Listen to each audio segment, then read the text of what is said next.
साध संगत जी प्यार से कहिए धन निरंकार जी। साध संगत जी, आज भी कुछ परिवार हैं जो ब्रह्म ज्ञान प्राप्त करने के बाद भी साध संगत जी पूजा पाठ कर रहे हैं।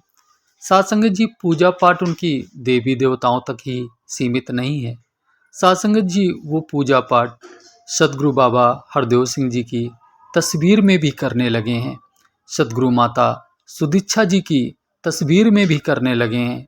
साध संगत जी वही कार्यक्रम जो पहले कर रहे थे, आरती उतारना और साध संगत जी इस खुशबू के स्वामी को साध संगत जी धूप जलाना, अगरबत्ती दिखाना, ये सारे कार्य साध संगत जी उनके समाप्त नहीं हैं।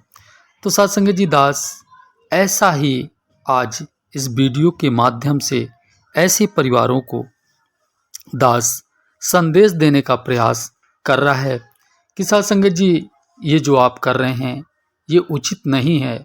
साध संगत जी क्यों नहीं है वो दास वीडियो में बताने वाला है।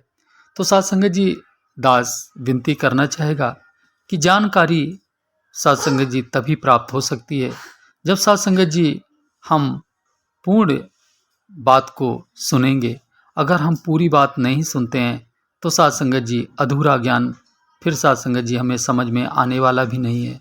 तो साध संगत जी दास विनती करेगा कि अंत तक आप बने रहें, जिससे दास आपको पूर्ण जानकारी दे पाए। साध संगत जी दास एक परिवार में जाता है। परिवार में साध संगत जी जब पहुंचता है दास, तो दास को देखने को मिलता है कि साध संगत जी एक रूम बना होता है, कमरा होता है साध संगत जी, और कमरे में साध संगत जी अनेकों प्रकार के देवी देवताओं की तस्वीरें होती हैं। साध संगत जी उसी कमरे में साध संगत जी भगवान श्री कृष्ण की तस्वीर होती है, और उसी कमरे में साध संगत जी सदगुरु बाबा हरदेव सिंह जी की तस्वीर होती है। उसी कमरे में माता सुदीक्षा जी की तस्वीर होती है। साध संगत जी ये तरह तरह की तस्वीरें टंगी होती हैं। वहाँ पर दास को देखने को मिलता है कि साध संगत जी परिवार के लोग साध संगत जी नहाते हैं। नहाने के बाद बारी बारी कमरे में जाते हैं और साध संगत जी आरती की सजी थाल हाथ में लेते हैं। सभी देवी देवताओं को आरती करते हुए साध संगत जी सतगुरु माता जी को आरती करते हैं, बाबा जी को भी आरती करते हैं। और साध संगत जी ये सारा कार्यक्रम करने के बाद साध संगत जी जो महात्मा आते हैं उन्हें धन्यंकार भी करते हैं। तो साध संगत जी दास ने महात्मा जी से पूछा कि महात्मा जी आप ये क्या कर रहे हैं। साध संगत जी दास ने कहा कि आप तो अभी पूजा भी कर रहे हैं और आप सत्संग भी जाते हैं, तो ऐसा कैसे मुमकिन हो रहा है ये आपका? क्या आपको ब्रह्म ज्ञान समझ में नहीं आया? तो महात्मा कहते हैं नहीं, समझ में आया है, लेकिन साध संगत जी उनका जवाब सुनकर आप दंग रह जाएंगे।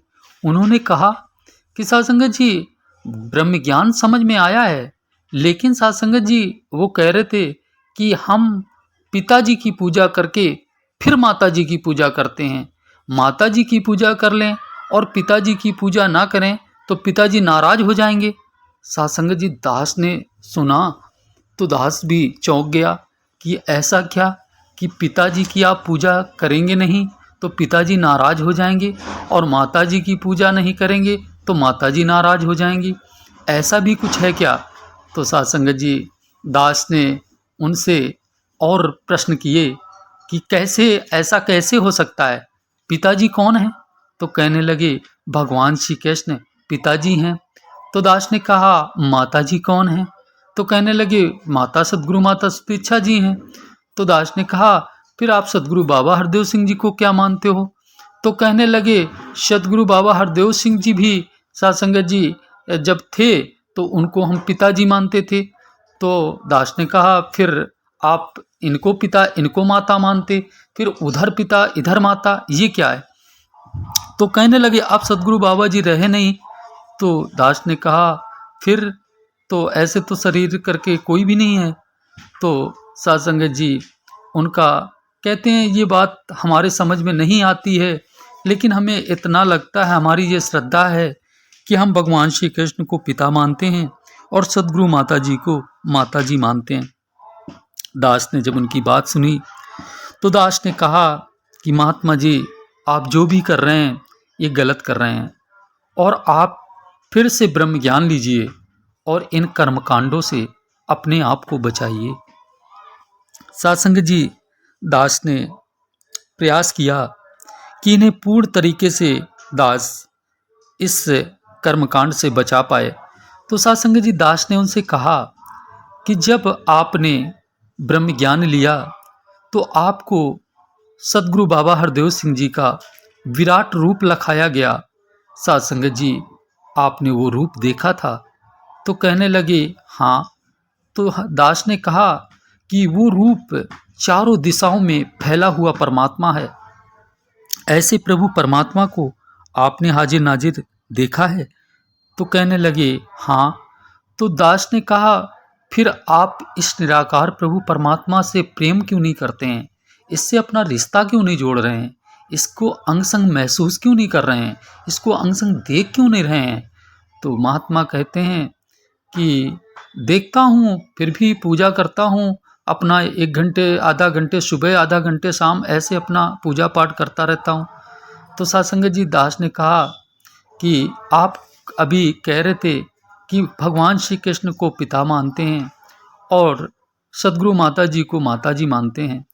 तो आपको दास बताना चाहेगा कि जब भगवान श्री कृष्ण साधुसंग जी गीता में अपने विराट रूप की लगता भगवान श्री कृष्ण को महाभारत में कराते हैं, तो साधुसंग जी, भगवान श्री कृष्ण जब अपना रूप अर्जुन को दिखाते हैं, अर्जुन के साथ भगवान श्री कृष्ण तो पहले भी मौजूद थे, लेकिन जब अर्जुन ने भगवान श्री कृष्ण का विराट रूप देखा तो कहा था कि तुमेव माता च पिता तुमेव, तुमेव बंधु सखा तुमेव, तुमेव विद्या द्रविणम तुमेव, तुमेव सर्वदेवों में देव हो। साधुसंग जी, इसका मतलब क्या है कि माता तुम ही हो, पिता तुम ही हो, तुम ही विद्या हो, तुम ही मित्र हो, तुम ही सखा हो, और तुम ही सभी देवों में देव, सब देवताओं के देवता आप ही हो। ऐसा अर्जुन ने भगवान श्री कृष्ण से कहा था। और ये कहा था उनके विराट रूप को देखने के बाद कि तेरे दाएं को प्रणाम, तेरे बाएं को प्रणाम, तेरे ऊपर को प्रणाम, तेरे नीचे को प्रणाम। साधुसंग जी, चारों तरफ को प्रणाम करते हुए चारों दिशाओं को प्रणाम किया। इस फैले हुए परमात्मा का रूप लखने के बाद, इसको देखने के बाद, भगवान श्री कृष्ण चारों तरफ फैले हुए थे। उनका ये विराट रूप था। वो शरीर तो सिर्फ सदगुरु रूप में वो संसार का उद्धार करने आए थे, लेकिन असल प्रभु का जो रूप था वो ये निराकार रूप था, ये परमात्मा था। साधुसंग जी, दास ने उनसे कहा कि साधुसंग जी, ऐसे ही युगों युगों से भगवान शंकर, ब्रह्मा, विष्णु, कहा गया गुरुर ब्रह्मा गुरुर विष्णु गुरुर देवो महेश्वरा, गुरुर साक्षात पार ब्रह्म परमेश्वरा, तस्मो देवी नमोस्ते नमो नमः। साधुसंग जी, गुरु ही ब्रह्मा, गुरु ही विष्णु, गुरु ब्रह्मा थे, गुरु विष्णु थे, गुरु शंकर जी थे, और साधुसंग जी पूर्ण सदगुरु, ये समय समय के सदगुरु थे। साधुसंग जी, ये युगों युगों तक आए हैं। और साधुसंग जी, जब ये जिस युग में जो साधुसंग जी ये सदगुरु के रूप में आए हैं, ये ही माता थे और ये ही पिता थे, यही बंधु थे, यही सखा थे। साधुसंग जी, यही विद्या और यही देव थे। साधुसंग जी, वो फिर चाहे राम रूप में आए हों, चाहे सतगुरु माता सुदीक्षा जी के रूप में आए हों, या माता दुर्गा जी के रूप में आए हों, या फिर गुरु नानक साहब के रूप में आए हों, या तुकाराम जी के रूप में आए हों। साधुसंग जी, जो भी पीर धरा पे आए हैं, पैगंबर धरा पे आए हैं, ये उस समय के मालिक हुआ करते थे और सब कुछ ये ही होते थे उस समय करता धरता। अगर हम भ्रमित हो गए और इनसे अपनी प्रीत सच्ची नहीं जोड़ी तो साधुसंग जी, ना तो हम अपना भला कर पाएंगे और ना हम किसी और का भला कर पाएंगे। साधुसंग जी, क्योंकि हमें पूर्ण गुरु पर पूर्ण विश्वास भी करना हो, साधुसंग जी यकीदा भी रखना हो। साधुसंग जी, अब बात दास उनसे आगे रखता है कि साधुसंग जी, उनको आगे दास बताने लगा कि महात्मा जी, आप विचार करो कि साधुसंग जी, एक नदी हो, नदी में 2 युवक नहा रहे हों। और साथ संगत जी उसमें एक ब्रह्मज्ञानी है और एक संसारी है। साथ संगत जी ये कहानी रूप में है। साथ संगत जी वो युवक दोनों नहा रहे थे। साथ संगत जी एक युवक जो पूजा पाठ बहुत करते थे लेकिन परमात्मा के असली स्वरूप को नहीं जानते थे। साथ संगत जी एक जो युवक था वो साथ संगत जी अपने इस प्रभु परमात्मा के रूप को देख चुका था। वो ब्रह्मज्ञानी महात्मा था। साथ संगत जी वो नहा रहे थे। साथ संगत जी नहाते नहाते एकदम से उन्हें न जाने कैसे नदी के बहाव में एकदम डूबने लगते हैं। साथ संगत जी जो ब्रह्मज्ञानी युवक थे उन्होंने इस निरंकार प्रभु परमात्मा को याद किया और साथ संगत जी वो बच गए। साथ संगत जी जो महात्मा जो वो और दूसरे भाई थे वो जो पूजा पाठ करते थे वो भी साथ संगत जी परमात्मा को याद करते हैं, लेकिन साथ संगत जी उनकी याद करने का जो तरीका था वो साथ संगत जी एक पल में साथ संगत जी उन्होंने भगवान शंकर जी को याद किया, दूसरे ही पल में भगवान राम को याद कर लिया, तीसरे ही पल में साथ संगत जी भगवान श्री कृष्ण को याद कर लिया, चौथे पल में साथ संगत जी किसी अन्य देवता को याद कर लिया। साथ संगत जी उन्होंने उस पल में जब तक उनका पानी में डूबना रहा तब तक साथ संगत जी उन्होंने सैकड़ों देवी देवताओं को याद कर लिया। अब साथ संगत जी विचार करने की बात है, बचा वो भी सकते थे, उस रूप में भी ये निराकार है और निराकार उस रूप में भी बचा सकता था, लेकिन साथ संगत जी अब वो एक जगह ठहरे तो साथ संगत जी उनका कुछ भला हो सके। साथ संगत जी उन्होंने यकीदा ही किसी रूप में नहीं दिखाया। अगर किसी एक रूप में यकीदा होता, विश्वास होता तो साथ संगत जी वो शायद पानी में डूबते नहीं। साथ संगत जी लेकिन उन्होंने साथ संगत जी पल पल में भगवान चेंज करते रहे, इस कारण वो डूब गए।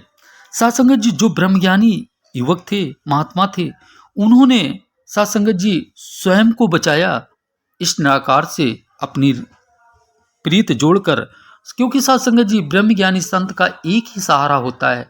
साथ संगत जी बस वो अपना एक ही नाम लेते हैं।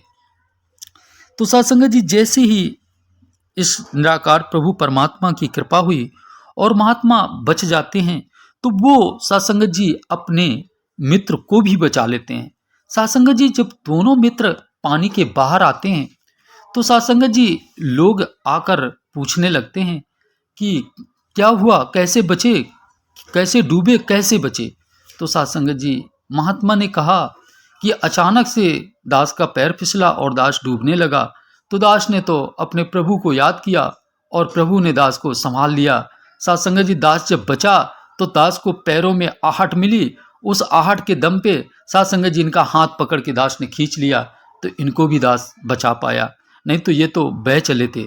साथ संगत जी अब जो वो महात्मा जब उनका पानी निकाला गया, उन्हें ठीक किया गया, बैठाला गया, तो उनसे पूछा गया कि आप कैसे पानी में डूबे।